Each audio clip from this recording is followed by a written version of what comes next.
اور زمین پر کوئی چلنے پھرنے والا نہیں مگر اس کا رزق اللہ کے ذمے ہے۔ وہ اس کے رہنے کی جگہ کو بھی جانتا ہے اور جہاں سونپا جاتا ہے اسے بھی۔ یہ سب کچھ کتاب روشن میں لکھا ہوا ہے، اور وہی تو ہے جس نے آسمانوں اور زمین کو 6 دن میں بنایا، اور اس وقت اس کا عرش پانی پر تھا۔ تمہارے پیدا کرنے سے مقصود یہ ہے کہ وہ تم کو آزمائے کہ تم میں عمل کے لحاظ سے کون بہتر ہے۔ اور اے نبی، اگر تم کہو کہ تم لوگ مرنے کے بعد زندہ کر کے اٹھائے جاؤ گے تو کافر کہہ دیں گے کہ یہ تو کھلا جادو ہوا۔ اور اگر ایک مدت معین تک ہم ان سے عذاب روک دیں تو کہیں گے کہ کون سی چیز عذاب کو روکے ہوئے ہے؟ دیکھو، جس روز وہ ان پر واقع ہوگا پھر ٹلنے کا نہیں، اور جس چیز کا یہ مذاق اڑاتے ہیں وہ ان کو گھیر لے گی۔ اور اگر ہم انسان کو اپنے پاس سے نعمت بخشیں پھر اس سے اس کو چھین لے تو نا امید اور ناشکرا ہو جاتا ہے۔ اور اگر تکلیف پہنچنے کے بعد آسائش کا مزہ چکھائیں تو خوش ہو کر کہتا ہے کہ سب سختیاں مجھ سے دور ہو گئیں۔ بے شک وہ ہے ہی خوشی میں مست ہو جانے والا، بڑا فخر جتانے والا۔ ہاں، جنہوں نے صبر کیا اور عمل نیک کیے، یہی ہیں جن کے لیے بخشش اور اجر عظیم ہے۔ تو شاید تم کچھ چیز وہی میں سے جو تمہارے پاس آتی ہے چھوڑ دو، اور اس خیال سے تمہارا دل تنگ ہو کہ کافر یہ کہنے لگیں کہ اس پر کوئی خزانہ کیوں نہیں نازل ہوا، یا اس کے ساتھ کوئی فرشتہ کیوں نہیں آیا۔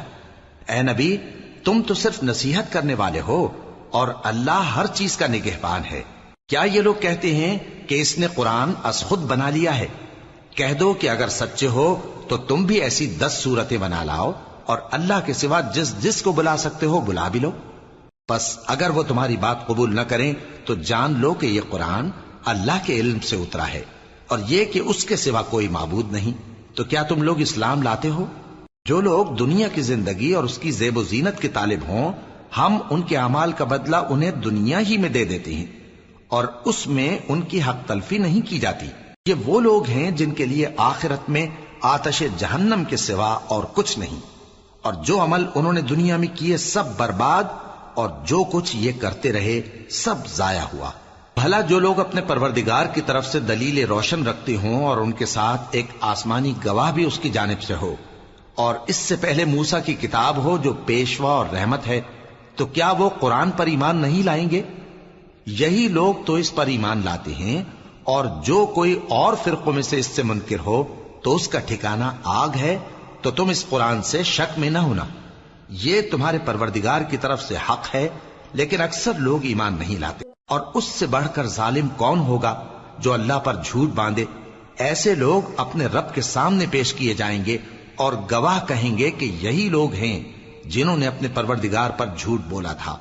سن رکھو کہ ظالموں پر اللہ کی لعنت ہے، جو اللہ کے رستے سے روکتے اور اس میں کجی چاہتی ہیں، اور وہ آخرت کا بھی انکار کرتے ہیں۔ یہ لوگ زمین میں کہیں چھپ کر اللہ کو ہرا نہیں سکتے، اور نہ اللہ کے سوا کوئی ان کا حمایتی ہے۔ اے پیغمبر، ان کو دگنا عذاب دیا جائے گا، کیونکہ یہ شدت کفر سے تمہاری بات نہیں سن سکتے تھے اور نہ تم کو دیکھ سکتے تھے۔ یہی ہیں جنہوں نے اپنے آپ کو خسارے میں ڈالا، اور جو کچھ یہ افترا کیا کرتے تھے ان سے جاتا رہا۔ بلا شبہ یہ لوگ آخرت میں سب سے زیادہ نقصان پانے والے ہیں۔ جو لوگ ایمان لائے اور عمل نیک کیے اور اپنے پروردگار کے آگے عاجزی کی، یہی صاحب جنت ہیں، ہمیشہ اس میں رہیں گے۔ دونوں فریقوں یعنی کافر و مومن کی مثال ایسی ہے جیسے ایک اندھا بہرا ہو اور ایک دیکھتا سنتا۔ بھلا دونوں کا حال یکساں ہو سکتا ہے؟ پھر تم سوچتے کیوں نہیں؟ اور ہم نے نوح کو ان کی قوم کی طرف بھیجا تو انہوں نے ان سے کہا کہ میں تم کو کھول کھول کر ڈر سنانے اور یہ پیغام پہنچانے آیا ہوں کہ اللہ کے سوا کسی کی عبادت نہ کرو، مجھے تمہاری نسبت دردناک عذاب کا خوف ہے۔ تو ان کی قوم کے سردار جو کافر تھے کہنے لگے کہ ہم تم کو اپنے ہی جیسا ایک آدمی دیکھتے ہیں، اور یہ بھی دیکھتے ہیں کہ تمہارے پیرو وہی لوگ ہوئے ہیں جو ہم میں ادنا درجے کے ہیں، اور وہ بھی سطحی رائے سے، اور ہم تم میں اپنے اوپر کسی طرح کی فضیلت نہیں دیکھتے بلکہ تمہیں جھوٹا خیال کرتے ہیں۔ فرمایا کہ اے قوم، دیکھو تو اگر میں اپنے پروردگار کی طرف سے دلیل روشن رکھتا ہوں اور اس نے مجھے اپنے ہاں سے رحمت بخشی ہو جس کی حقیقت تم سے پوشیدہ ہو گئی ہے، تو کیا ہم اس کے لیے تمہیں مجبور کر سکتے ہیں جبکہ تم اس سے ناخوش ہو؟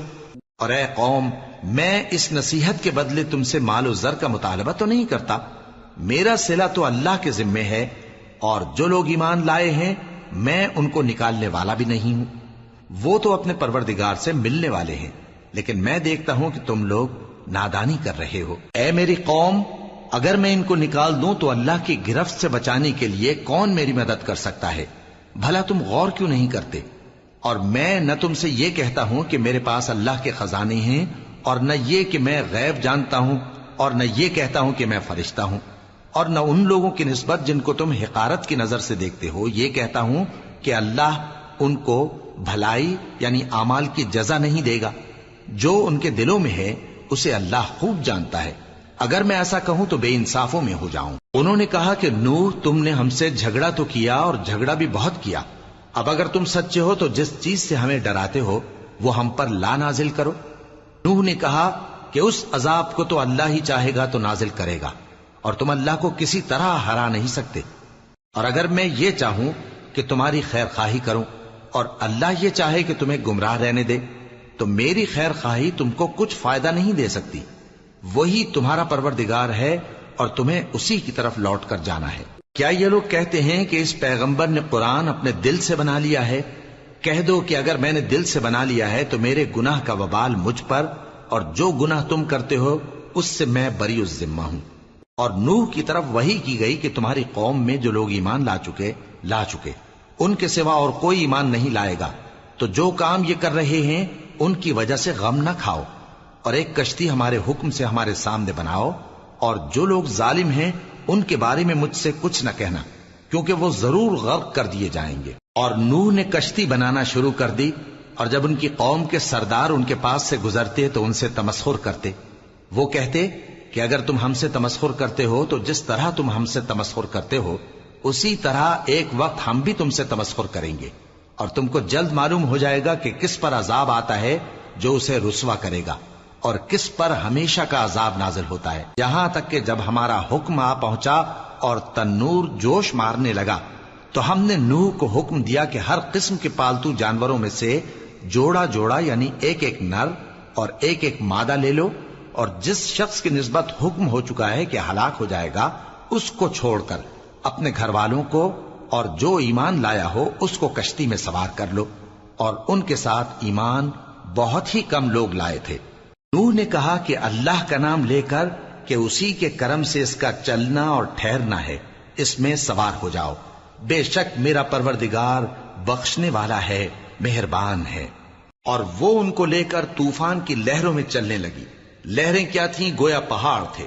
اس وقت نوح نے اپنے بیٹے کو جو کشتی سے الگ تھا پکارا کہ بیٹا ہمارے ساتھ سوار ہو جا اور کافروں میں شامل نہ ہو۔ اس نے کہا کہ میں ابھی پہاڑ سے جا لگوں گا، وہ مجھے پانی سے بچا لے گا۔ فرمایا کہ آج اللہ کے عذاب سے کوئی بچانے والا نہیں اور نہ کوئی بچ سکتا ہے مگر وہی جس پر اللہ رحم کرے۔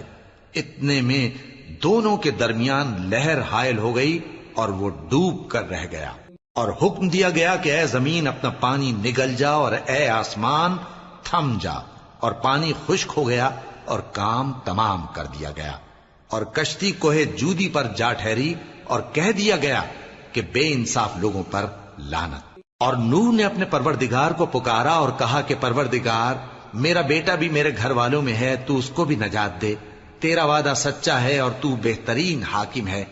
اللہ نے فرمایا کہ اے نوح، وہ تیرے گھر والوں میں نہیں ہے، وہ تو سراسر بد عمل ہے، تو جس چیز کی تم کو حقیقت معلوم نہیں اس کے بارے میں مجھ سے درخواست ہی نہ کرو، اور میں تم کو نصیحت کرتا ہوں کہ نادان نہ بنو۔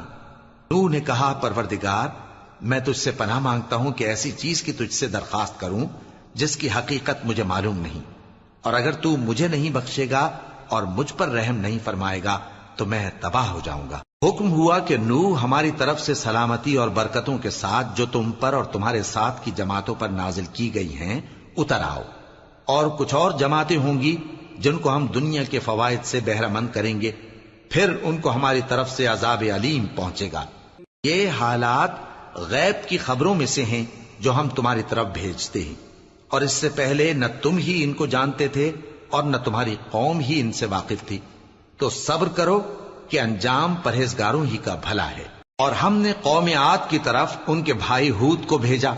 انہوں نے کہا اے میری قوم اللہ ہی کی عبادت کرو، اس کے سوا تمہارا کوئی معبود نہیں. تم شرک کر کے اللہ پر محض بہتان باندھتے ہو. میری قوم میں اس واض و نصیحت کا تم سے کچھ صلہ نہیں مانگتا. میرا صلہ تو اس کے ذمے ہے جس نے مجھے پیدا کیا. بھلا تم سمجھتے کیوں نہیں؟ اور اے قوم اپنے پروردگار سے بخشش مانگو، پھر اس کے آگے توبہ کرو. وہ تم پر آسمان سے موسلا دھار بارش برسائے گا اور تمہاری طاقت پر طاقت بڑھائے گا. اور دیکھو گناہگار بن کر روگردانی نہ کرو. وہ بولے ہود تم ہمارے پاس کوئی دلیل ظاہر نہیں لائے، اور ہم صرف تمہارے کہنے سے نہ اپنے معبودوں کو چھوڑنے والے ہیں اور نہ تم پر ایمان لانے والے ہیں. ہم تو یہ سمجھتے ہیں کہ ہمارے کسی معبود نے تمہیں تکلیف پہنچا کر دیوانہ کر دیا ہے. انہوں نے کہا کہ میں اللہ کو گواہ کرتا ہوں اور تم بھی گواہ رہو کہ جن کو تم اللہ کا شریک بناتے ہو میں ان سے بیزار ہوں. یعنی جن کی اللہ کے سوا عبادت کرتے ہو تو تم سب مل کر میرے بارے میں جو تدبیر کرنی چاہو کر لو اور مجھے مہلت نہ دو. میں اللہ پر جو میرا اور تمہارا سب کا پروردگار ہے بھروسہ رکھتا ہوں. زمین پر جو چلنے پھرنے والا ہے وہ اللہ کے قبضہ قدرت میں ہے.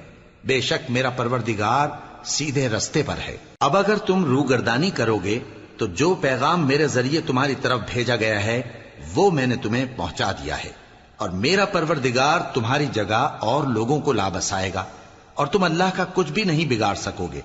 میرا پروردگار تو ہر چیز پر نگہبان ہے. اور جب ہمارا حکم عذاب آ پہنچا تو ہم نے ہود کو اور جو لوگ ان کے ساتھ ایمان لائے تھے ان کو اپنی مہربانی سے بچا لیا اور انہیں عذاب شدید سے نجات دی. یہ وہی قوم عاد ہے جس نے اللہ کی نشانیوں سے انکار کیا اور اس کے پیغمبروں کی نافرمانی کی اور ہر سرکش و متکبر کا کہا مانا. اور اس دنیا میں بھی لعنت ان کے پیچھے لگی رہی اور قیامت کے دن بھی لگی رہے گی. دیکھو قوم عاد نے اپنے پروردگار سے کفر کیا، اور سن رکھو قوم عاد پر پھٹکار ہے جو ہود کی قوم تھی. اور قوم سمود کی طرف ان کے بھائی صالح کو بھیجا تو انہوں نے کہا اے قوم اللہ ہی کی عبادت کرو، اس کے سوا تمہارا کوئی معبود نہیں. اسی نے تم کو زمین سے پیدا کیا اور اس میں آباد کیا، تو اس سے مغفرت مانگو اور اس کے آگے توبہ کرو. بے شک میرا پروردگار نزدیک بھی ہے اور دعا کا قبول کرنے والا بھی ہے. انہوں نے کہا کہ صالح اس سے پہلے ہم تم سے کئی طرح کی امیدیں رکھتے تھے، اب وہ منقطع ہو گئی. کیا تم ہم کو ان چیزوں سے منع کرتے ہو جن کو ہمارے بزرگ پوجتے آئے ہیں؟ اور جس بات کی طرف تم ہمیں بلاتے ہو اس کی طرف سے ہم بڑے بھاری شک میں ہیں. صالح نے کہا اے میری قوم بھلا دیکھو تو اگر میں اپنے پروردگار کی طرف سے کھلی دلیل پر ہوں اور اس نے مجھے اپنے ہاتھ سے نبوت کی نعمت بخشی ہو، تو اگر میں اللہ کی نافرمانی کروں تو اس کے سامنے میری کون مدد کرے گا؟ تم تو کفر کی باتوں سے میرا نقصان ہی کرتے ہو. اور یہ بھی کہا کہ اے قوم یہ اللہ کی اونٹنی تمہارے لیے ایک نشانی یعنی معجزہ ہے، تو اس کو چھوڑ دو کہ اللہ کی زمین میں جہاں چاہے چرتی پھرے، اور اس کو کسی طرح کی تکلیف نہ دینا ورنہ تمہیں جلد عذاب آ پکڑے گا. مگر انہوں نے اس کو کاٹ ڈالا. تو صالح نے کہا کہ اپنے گھروں میں 3 دن اور فائدے اٹھا لو، یہ وعدہ ہے کہ جھوٹا نہ ہوگا. پس جب ہمارا حکم آ گیا تو ہم نے صالح کو اور جو لوگ ان کے ساتھ ایمان لائے تھے ان کو اپنی مہربانی سے بچا لیا اور اس دن کی رسوائی سے محفوظ رکھا. بے شک تمہارا پروردگار طاقتور ہے، زبردست ہے. اور جن لوگوں نے ظلم کیا تھا ان کو چنگھاڑ کی صورت میں عذاب نے آ پکڑا تو وہ اپنے گھروں میں اوندھے پڑے رہ گئے، گویا کبھی ان میں بسے ہی نہ تھے. سن رکھو کہ قوم سمود نے اپنے پروردگار سے کفر کیا، اور سن رکھو قوم سمود پر پھٹکار ہے. اور ہمارے فرشتے ابراہیم کے پاس بشارت لے کر آئے تو سلام کہا، انہوں نے بھی جواب میں سلام کہا. ابھی کچھ وقفہ نہیں ہوا تھا کہ ابراہیم ایک بھنا ہوا بچڑا لے آئے. پھر جب دیکھا کہ ان کے ہاتھ کھانے کی طرف نہیں بڑھتے یعنی وہ کھانا نہیں کھاتے تو ان کو اجنبی سمجھ کر دل میں خوف کیا. فرشتوں نے کہا کہ خوف نہ کیجیے، ہم قوم لوط کی طرف ان کے ہلاک کرنے کو بھیجے گئے ہیں. اور ابراہیم کی بیوی جو پاس کھڑی تھی ہنس پڑی، تو ہم نے اس کو اسحاق کی اور اسحاق کے بعد یعقوب کی خوشخبری دی. اس نے کہا اے میرے بچہ ہوگا، میں تو بڑھیا ہوں اور یہ میرے میاں بھی بوڑھے ہیں، یہ تو بڑی عجیب بات ہے. انہوں نے کہا کیا تم اللہ کی قدرت سے تعجب کرتی ہو؟ اے اہل بیت، تم پر اللہ کی رحمت اور اس کی برکتیں ہیں، وہ لائق تعریف ہے، بڑا ہے۔ پھر جب ابراہیم سے خوف جاتا رہا اور ان کو خوشخبری بھی مل گئی تو قوم لوط کے بارے میں لگے ہم سے بحث کرنے۔ بے شک ابراہیم بڑے تحمل والے، نرم دل اور رجوع کرنے والے تھے۔ اے ابراہیم، اس بات کو جانے دو، تمہارے پروردگار کا حکم آ پہنچا ہے اور ان لوگوں پر عذاب آنے والا ہے جو کبھی نہیں ٹلنے کا۔ اور جب ہمارے فرشتے لوط کے پاس آئے تو وہ ان کے آنے سے غمناک اور تنگ دل ہوئے اور کہنے لگے کہ آج کا دن بڑی مشکل کا دن ہے۔ اور لوط کی قوم کے لوگ ان کے پاس بے تحاشا دوڑتے ہوئے آئے اور یہ لوگ پہلے ہی سے انتہائی بےہودہ حرکتیں کیا کرتے تھے۔ لوط نے کہا کہ اے بھائیو، یہ جو میری قوم کی لڑکیاں ہیں یہ تمہارے لیے جائز اور پاک ہیں، تو اللہ سے ڈرو اور میرے مہمانوں کے بارے میں مجھے بے آبرو نہ کرو۔ کیا تم میں کوئی بھی شائستہ آدمی نہیں؟ وہ بولے تم کو معلوم ہے کہ تمہاری ان بیٹیوں کی ہمیں کچھ حاجت نہیں، اور جو ہماری غرض ہے اسے تم خوب جانتے ہو۔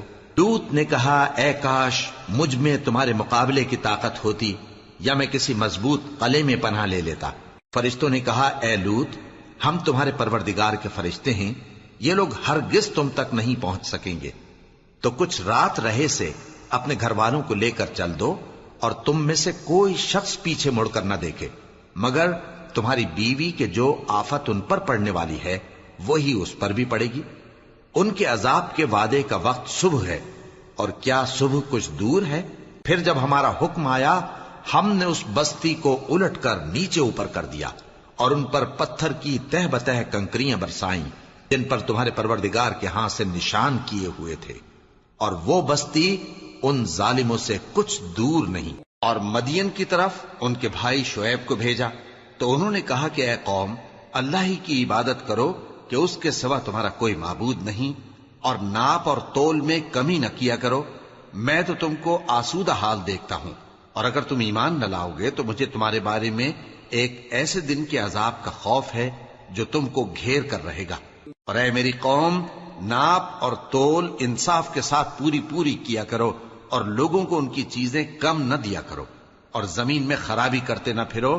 اگر تم کو میرے کہنے کا یقین ہو تو اللہ کا دیا ہوا نفع ہی تمہارے لیے بہتر ہے، اور میں تمہارا نگہبان نہیں ہوں۔ انہوں نے کہا اے شعیب، کیا تمہاری نماز تمہیں یہ سکھاتی ہے کہ جن کو ہمارے باپ دادا پوجتے آئے ہیں ہم ان کو ترک کر دیں، یا اپنے مال میں تصرف کرنا چاہیں تو نہ کریں؟ تم تو بڑے نرم دل اور بڑے سیدھے ہو۔ انہوں نے کہا کہ اے قوم، دیکھو تو اگر میں اپنے پروردگار کی طرف سے دلیل روشن پر ہوں اور اس نے اپنے ہاں سے مجھے نیک روزی دی ہو تو کیا میں اپنا فرض ادا نہ کروں؟ اور میں نہیں چاہتا کہ جس بات سے میں تمہیں منع کروں خود اس کو کرنے لگوں۔ میں تو جہاں تک مجھ سے ہو سکے تمہارے معاملات کی اصلاح چاہتا ہوں، اور اس بارے میں مجھے توفیق کا ملنا اللہ ہی کے فضل سے ہے۔ میں اسی پر بھروسہ رکھتا ہوں اور اسی کی طرف رجوع کرتا ہوں۔ اور اے قوم، میری مخالفت تم سے کوئی ایسا کام نہ کرا دے کہ جیسی مصیبت نوح کی قوم یا ہود کی قوم یا صالح کی قوم پر واقع ہوئی تھی ویسی ہی مصیبت تم پر واقع ہو۔ اور لوط کی قوم کا زمانہ تو تم سے کچھ دور نہیں، اور اپنے پروردگار سے بخشش مانگو اور اس کے آگے توبہ کرو، بے شک میرا پروردگار بڑا مہربان ہے، بہت محبت کرنے والا ہے۔ انہوں نے کہا کہ شعیب، تمہاری بہت سی باتیں ہماری سمجھ میں نہیں آتی، اور ہم دیکھتے ہیں کہ تم ہم میں کمزور بھی ہو، اور اگر تمہارے بھائی بند نہ ہوتے تو ہم تم کو سنسار کر دیتے، اور تم ہم پر کسی طرح بھی غالب نہیں ہو۔ انہوں نے کہا کہ اے قوم، کیا میرے بھائی بندوں کا دباؤ تم پر اللہ سے زیادہ ہے، اور اس کو تم نے پیٹھ پیچھے ڈال رکھا ہے؟ میرا پروردگار تو تمہارے سب اعمال کا احاطہ کیے ہوئے ہے۔ اور اے قوم، تم اپنی جگہ کام کیے جاؤ، میں اپنی جگہ کام کیے جاتا ہوں۔ تم کو ان قریب معلوم ہو جائے گا کہ رسوا کرنے والا عذاب کس پر آتا ہے اور جھوٹا کون ہے، اور تم بھی انتظار کرو، میں بھی تمہارے ساتھ انتظار کرتا ہوں۔ اور جب ہمارا حکم آ پہنچا تو ہم نے شعیب کو اور جو لوگ ان کے ساتھ ایمان لائے تھے ان کو تو اپنی رحمت سے بچا لیا، اور جو ظالم تھے ان کو چنگھاڑ نے آ دبوچا، تو وہ اپنے گھروں میں اوندھے پڑے رہ گئے، گویا ان میں کبھی بسے ہی نہ تھے۔ سن رکھو کہ مدین پر ویسی ہی پھٹکار ہے جیسی سمود پر پھٹکار تھی۔ اور ہم نے موسیٰ کو اپنی نشانیاں اور دلیل روشن دے کر بھیجا فرعون اور اس کے سرداروں کی طرف، تو وہ فرعون ہی کے حکم پر چلتے رہے، حالانکہ فرعون کا حکم درست نہیں تھا۔ وہ قیامت کے دن اپنی قوم کے آگے آگے چلے گا، پھر ان کو دوزخ میں جا اتارے گا، اور جس مقام پر وہ اتارے جائیں گے وہ برا ہے۔ اور اس جہان میں بھی لعنت ان کے پیچھے لگا دی گئی، اور قیامت کے دن بھی پیچھے لگی رہے گی۔ جو انعام ان کو ملا ہے برا ہے۔ یہ پرانی بستیوں کے تھوڑے سے حالات ہیں جو ہم تم سے بیان کرتے ہیں، ان میں سے بعض تو باقی ہیں اور بعض تہس نہس ہو گئیں۔ اور ہم نے ان لوگوں پر ظلم نہیں کیا بلکہ انہوں نے خود اپنے اوپر ظلم کیا۔ غرض جب تمہارے پروردگار کا حکم آ پہنچا تو جن معبودوں کو وہ اللہ کے سوا پکارا کرتے تھے وہ ان کے کچھ بھی کام نہ آئے، اور بربادی کے سوا انہیں اور کچھ نہ دے سکے۔ اور تمہارا پروردگار جب نافرمان بستیوں کو پکڑا کرتا ہے تو اس کی پکڑ اسی طرح کی ہوتی ہے، بے شک اس کی پکڑ دکھ دینے والی سخت ہے۔ ان قصوں میں اس شخص کے لیے جو عذاب آخرت سے ڈرے عبرت ہے۔ یہ وہ دن ہوگا جس میں سب اکٹھے کیے جائیں گے، اور یہی وہ دن ہوگا جس میں سب اللہ کے روبرو حاضر کیے جائیں گے، اور ہم اس کے لانے میں ایک وقت معین تک تاخیر کر رہے ہیں۔ جس روز وہ آ جائے گا تو کوئی شخص اللہ کے حکم کے بغیر بول بھی نہیں سکے گا۔ پھر ان میں سے کچھ بدبخت ہوں گے اور کچھ نیک بخت۔ تو جو بدبخت ہوں گے وہ دوزخ میں ڈال دیے جائیں گے، اس میں ان کو چلانا اور دھاڑنا ہوگا۔ جب تک آسمان و زمین ہیں وہ اسی میں رہیں گے مگر جتنا تمہارا پروردگار چاہے، بے شک تمہارا پروردگار جو چاہتا ہے کر دیتا ہے۔ اور جو نیک بخت ہوں گے وہ بہشت میں داخل کیے جائیں گے، اور جب تک آسمان اور زمین ہیں ہمیشہ اسی میں رہیں گے مگر جتنا تمہارا پروردگار چاہے۔ یہ اللہ کی بخشش ہے جو کبھی منقطع نہیں ہوگی۔ تو یہ لوگ جو غیر اللہ کی پرستش کرتے ہیں اس سے تم شک میں نہ پڑنا، یہ اسی طرح پرستش کرتے ہیں جس طرح پہلے سے ان کے باپ دادا پرستش کرتے آئے ہیں، اور ہم ان کو ان کا حصہ پورا پورا بغیر کچھ کم کیے دینے والے ہیں۔ اور ہم نے موسیٰ کو کتاب دی تو اس میں اختلاف کیا گیا، اور اگر تمہارے پروردگار کی طرف سے ایک بات پہلے نہ ہو چکی ہوتی تو ان میں فیصلہ کر دیا جاتا، اور وہ تو اس کی طرف سے بڑے بھاری شک میں پڑے ہوئے ہیں۔ اور تمہارا پروردگار ان سب کو قیامت کے دن ان کے اعمال کا پورا پورا بدلہ دے گا، بے شک جو عمل یہ کرتے ہیں وہ اس سے واقف ہے۔ سو اے پیغمبر، جیسا تم کو حکم ہوتا ہے اس پر تم اور جو لوگ تمہارے ساتھ تائب ہوئے ہیں قائم رہو، اور حد سے تجاوز نہ کرنا، وہ تمہارے سب اعمال کو دیکھ رہا ہے۔ اور مسلمانوں، جو لوگ ظالم ہیں ان کی طرف مائل نہ ہونا، نہیں تو تمہیں بھی دوزخ کی آگ آ لپٹے گی، اور اللہ کے سوا تمہارے کوئی دوست نہیں ہوں گے، پھر تمہیں کوئی مدد بھی نہ ملے گی۔ اور دن کے دونوں سروں یعنی صبح اور شام کے اوقات میں اور رات کی چند ساعتوں میں نماز پڑھا کرو، کچھ شک نہیں کہ نیکیاں گناہوں کو دور کر دیتی ہیں۔ یہ ان کے لیے نصیحت ہے جو نصیحت قبول کرنے والے ہیں۔ اور صبر کیے رہو کہ اللہ نیکوکاروں کا اجر ضائع نہیں کرتا۔ تو جو امتیں تم سے پہلے گزر چکی ہیں ان میں ایسے ہوش مند کیوں نہ ہوئے جو ملک میں خرابی کرنے سے روکتے؟ ہاں، ایسے تھوڑے سے تھے جن کو ہم نے ان میں سے نجات بخشی، اور جو ظالم تھے وہ انہی باتوں کے پیچھے لگے رہے جن میں عیش و آرام تھا، اور وہ گناہوں میں ڈوبے ہوئے تھے۔ اور تمہارا پروردگار ایسا نہیں ہے کہ بستیوں کو جبکہ وہاں کے باشندے نیکوکار ہوں از راہ ظلم تباہ کر دے۔ اور اگر تمہارا پروردگار چاہتا تو تمام لوگوں کو ایک ہی جماعت کر دیتا، اور وہ برابر اختلاف کرتے رہیں گے، مگر جن پر تمہارا پروردگار رحم فرمائے، اور اسی لیے اس نے ان کو پیدا کیا ہے۔ اور تمہارے پروردگار کا قول پورا ہو گیا کہ میں دوزخ کو جنوں اور انسانوں سب سے بھر دوں گا۔ اور اے نبی اور پیغمبروں کے وہ سب حالات جو ہم تم سے بیان کرتے ہیں ان سے ہم تمہارے دل کو جمائے رکھتے ہیں، اور ان حالات میں تمہارے پاس حق پہنچ گیا، اور یہ مومنوں کے لیے نصیحت اور عبرت ہے۔ اور جو لوگ ایمان نہیں لائے ان سے کہہ دو کہ تم اپنی جگہ عمل کیے جاؤ، ہم اپنی جگہ عمل کیے جاتے ہیں، اور نتیجہ اعمال کا تم بھی انتظار کرو، ہم بھی انتظار کرتے ہیں۔ اور آسمانوں اور زمین کی چھپی چیزوں کا علم اللہ ہی کو ہے، اور تمام معاملات اسی کی طرف رجوع کیے جائیں گے۔ تو اسی کی عبادت کرو اور اسی پر بھروسہ رکھو، اور جو کچھ تم لوگ کر رہے ہو تمہارا پروردگار اس سے بے خبر نہیں۔ شروع اللہ کا نام لے کر جو بڑا مہربان نہایت رحم والا ہے۔ الف لام را، یہ کتاب روشن کی آیتیں ہیں۔ ہم نے اس قرآن کو عربی میں نازل کیا ہے تاکہ تم لوگ سمجھ سکو۔ اے پیغمبر، ہم اس قرآن کے ذریعے سے جو ہم نے تمہاری طرف بھیجا ہے تمہیں ایک نہایت اچھا قصہ سناتے ہیں، اور تم اس سے پہلے بے خبر تھے۔ جب یوسف نے اپنے والد سے کہا کہ ابا، میں نے خواب میں 11 ستاروں اور سورج اور چاند کو دیکھا ہے، دیکھتا کیا ہوں کہ وہ مجھے سجدہ کر رہی ہیں۔ انہوں نے کہا کہ بیٹا، اپنے خواب کا ذکر اپنے بھائیوں سے نہ کرنا، نہیں تو وہ تمہارے حق میں کوئی چال چلیں گے۔ کچھ شک نہیں کہ شیطان انسان کا کھلا دشمن ہے، اور اسی طرح اللہ تمہیں برگزیدہ و ممتاز کرے گا اور خواب کی باتوں کی تعبیر کا علم سکھائے گا، اور جس طرح اس نے اپنی نعمت پہلے تمہارے دادا پر دادا ابراہیم اور اسحاق پر پوری کی تھی، اسی طرح تم پر اور اولاد یعقوب پر پوری کرے گا۔ بے شک تمہارا پروردگار سب کچھ جاننے والا ہے، حکمت والا ہے۔ ہاں، یوسف اور ان کے بھائیوں کے قصے میں پوچھنے والوں کے لیے بہت سی نشانیاں ہیں۔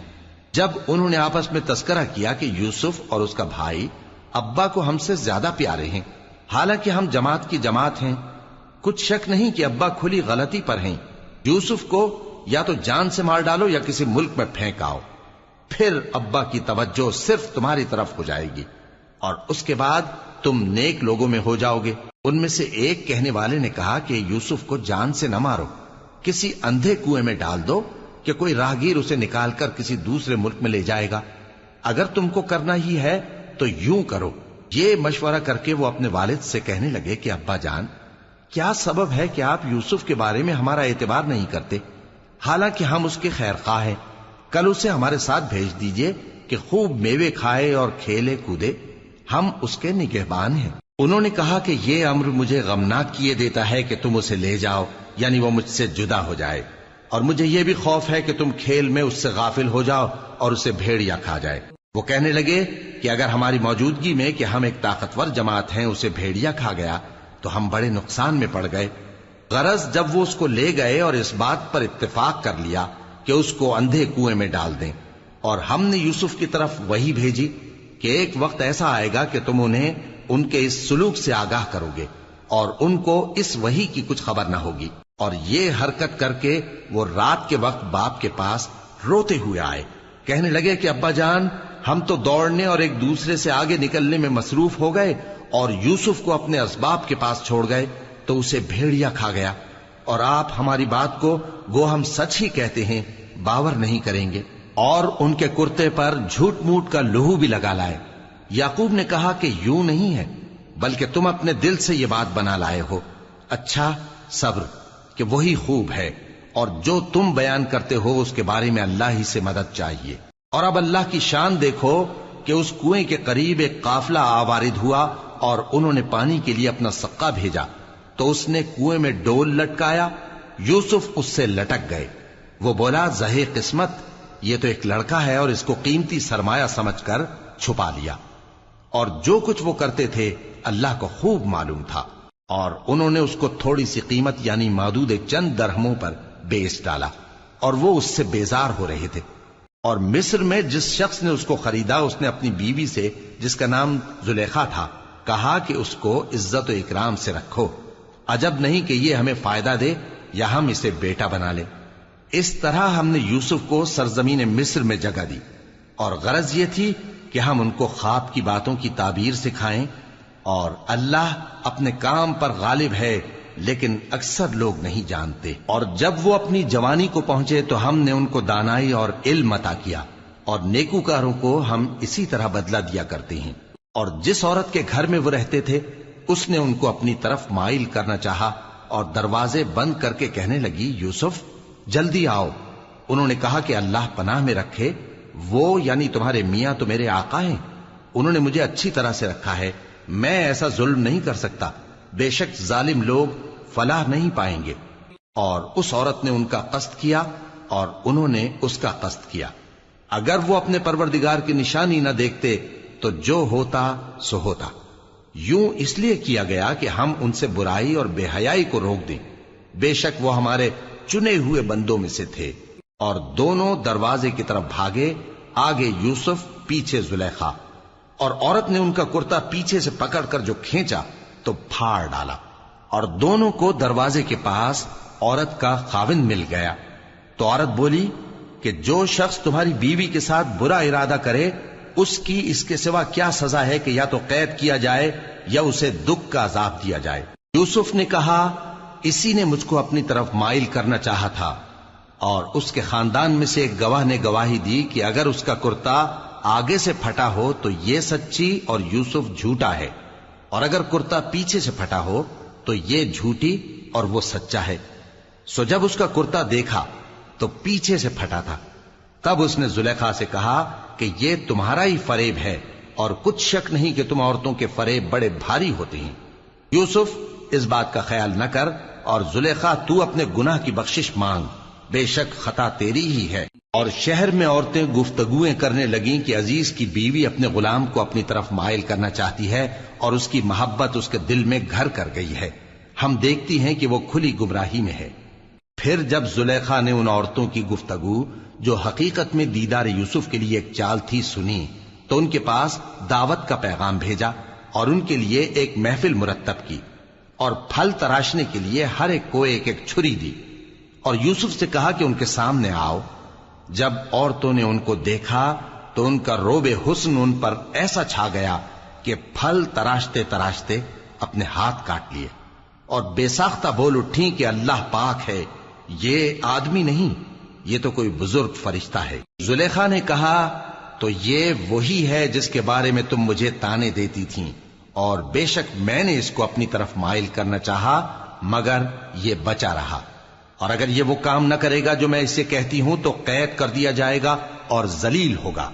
یوسف نے دعا کی کہ پروردگار جس کام کی طرف یہ مجھے بلاتی ہیں اس کی نسبت مجھے قید پسند ہے، اور اگر تو مجھ سے ان کے فریب کو نہ ہٹائے گا تو میں ان کی طرف مائل ہو جاؤں گا اور نادانوں میں سے ہو جاؤں گا۔ پس ان کے رب نے ان کی دعا قبول کر لی اور ان سے عورتوں کا داؤں ٹال دیا، بے شک وہی تو سننے والا ہے، جاننے والا ہے۔ پھر باوجود اس کے کہ وہ لوگ ان کی بے گناہی کے نشان دیکھ چکے تھے، ان کی رائے یہی ٹھہری کہ کچھ عرصے کے لیے ان کو قید ہی کر دیں، اور ان کے ساتھ دو اور جوان بھی داخل زندہ ہوئے۔ ایک نے ان میں سے کہا کہ میں نے خواب دیکھا ہے، دیکھتا کیا ہوں کہ شراب کے لیے انگور نچوڑ رہا ہوں۔ دوسرے نے کہا کہ میں نے بھی خواب دیکھا ہے، میں یہ دیکھتا ہوں کہ اپنے سر پر روٹیاں اٹھائے ہوئے ہوں اور پرندے ان میں سے کھا رہے ہیں، تو ہمیں ان کی تعبیر بتا دیجئے کہ ہم تمہیں نیکوکار دیکھتے ہیں۔ یوسف نے کہا کہ جو کھانا تم کو ملنے والا ہے وہ آنے نہیں پائے گا کہ میں اس سے پہلے تم کو اس کی تعبیر بتا دوں گا۔ یہ ان باتوں میں سے ہے جو میرے پروردگار نے مجھے سکھائی ہیں۔ جو لوگ اللہ پر ایمان نہیں لاتے اور آخرت کا انکار کرتے ہیں، میں نے ان کا مذہب چھوڑ دیا ہے، اور میں اپنے باپ دادا ابراہیم اور اسحاق اور یعقوب کے مذہب پر چلتا ہوں۔ ہمیں شایع نہیں ہے کہ کسی چیز کو اللہ کے ساتھ شریک بنائیں، یہ اللہ کا فضل ہے ہم پر بھی اور لوگوں پر بھی، لیکن اکثر لوگ شکر نہیں کرتے۔